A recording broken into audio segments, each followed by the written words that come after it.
Pleased to welcome back Congressman Bob Good, Republican from Virginia's 5th Congressional District. Congressman, thank you for being with us. Great to be with you. Thanks for having me again. You heard Senator Bennett just a moment ago. Let me begin on that front because there have been a number of holds that have been placed by your Republican colleague in the Senate, Tommy Tuberville. What's your view of that, and do you have any concerns on the impact it might have on national security? No, that's been terribly overplayed by the Biden administration that has told the military that the greatest threat to the country is climate. And when Secretary Austin became Secretary Austin after he got the exception when he didn't meet the retirement 7-year period, when he got the exception from the House, he said that he was going to expunge racism and white supremacy from the military, as if that really was a problem within our own military. It certainly is not. But Senator Tuberville is showing tremendous courage, tremendous conviction. He's willing to do what, as you noted, has not been done before, to do this, to hold up these promotions. And these are just promotions. All the Biden administration has to do is to go back to the policy that existed just a year or two ago and throughout our history, that we didn't pay for abortions in the military. Taxpayer dollars shouldn't be used to pay for abortion, travel, abortion, time off, paid time off to go get an abortion for our military. That's always been the policy. Thank God for Senator Tuberville. More senators should stand with him. Roger Marshall's been standing with him. Others should stand with him in this. Mike Lee's been standing with him. I've been over to the House a few times with some of my colleagues just to support and encourage him when he's been on the floor speaking to this very position that he is courageously and with great conviction holding. Congressman, just one clarification, though, because the lawmakers gave Jim Mattis that same admission to become defense secretary during the Trump administration, even though he didn't meet the requirement of his retirement because he served in the military.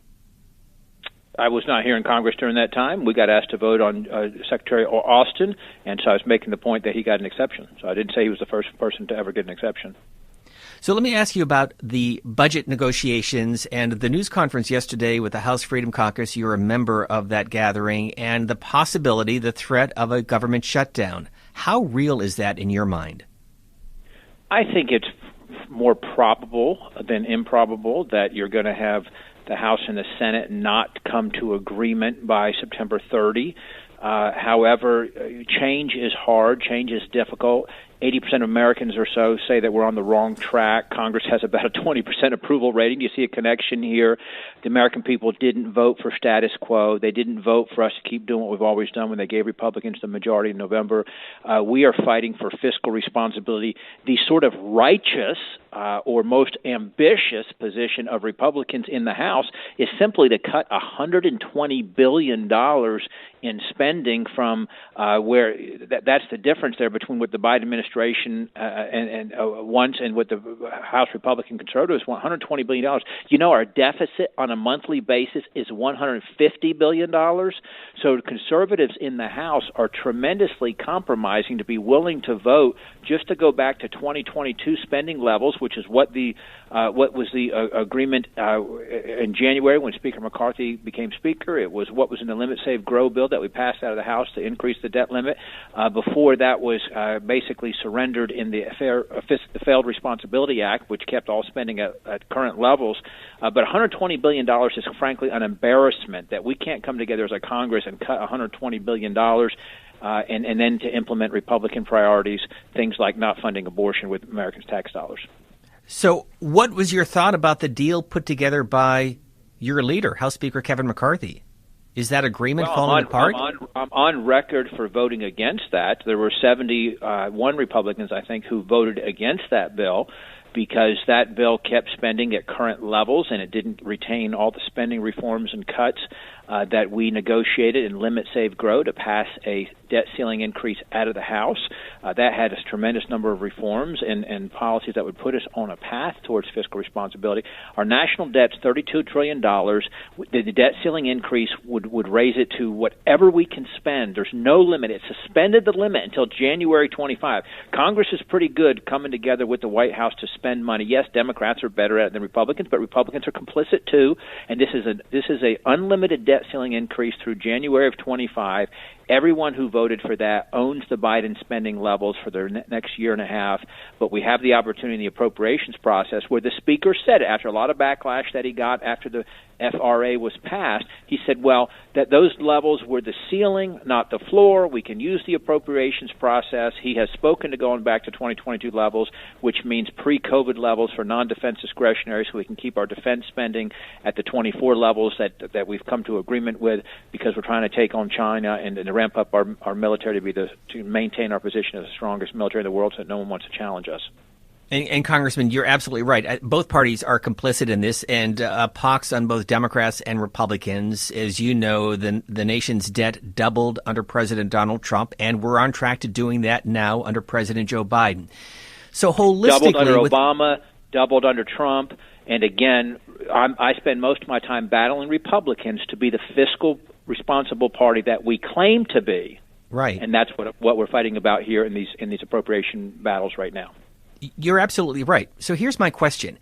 How do you slow down the rate of growth? And would there be any circumstance that you would also say, if you cut spending, we would raise taxes at a certain level to bring down a $32 trillion national debt?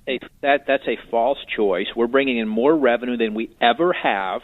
We're bringing in some $400 billion a month in the Treasury. It hasn't happened before in the history of the country until the last couple of years. To the end of the Trump years, we got the Trump tax cuts in place. All this was projected. Oh, revenues are going to go down because we've cut taxes. We cut taxes for nearly all Americans, and we're realizing record revenue. Problem is we spend over $500 billion a month. If you were just spending at the pre-COVID levels, we would literally be realizing a surplus right now. With the revenue coming into the Treasury right now compared to pre-COVID level spending, we would be realizing a surplus of about $500 billion a year.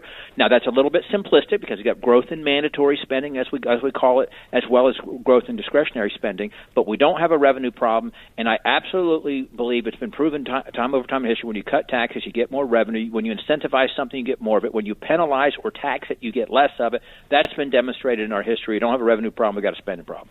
We're talking to Republican Congressman Bob Good from Virginia's 5th District. Congressman, you're on the Budget Committee, so what are the biggest drivers? Kind of funny to have a Budget Committee in Washington, right? But we do. But what are the biggest drivers when it comes to the federal budget? Because we keep hearing Medicare, Medicaid, Social Security, defense. That's about 2/3 of the federal budget. Is that about right? That's right. That's right. We're going to spend $20,000 per citizen this year, over $6 trillion. Only about 15% of that, about $3,000 per citizen, or less than $1 trillion, will be for what most Americans would say is the number one responsibility of the government, which is safety and security, national defense. But you're exactly right. You've got most of the driving of the deficit and the spending is certainly the growth in mandatory programs, or what we call mandatory. Congress gets to decide what's mandatory. So that's really kind of us passing the buck to say it's mandatory. But Social Security and Medicare are going to go bankrupt in the next 5 to 10 years.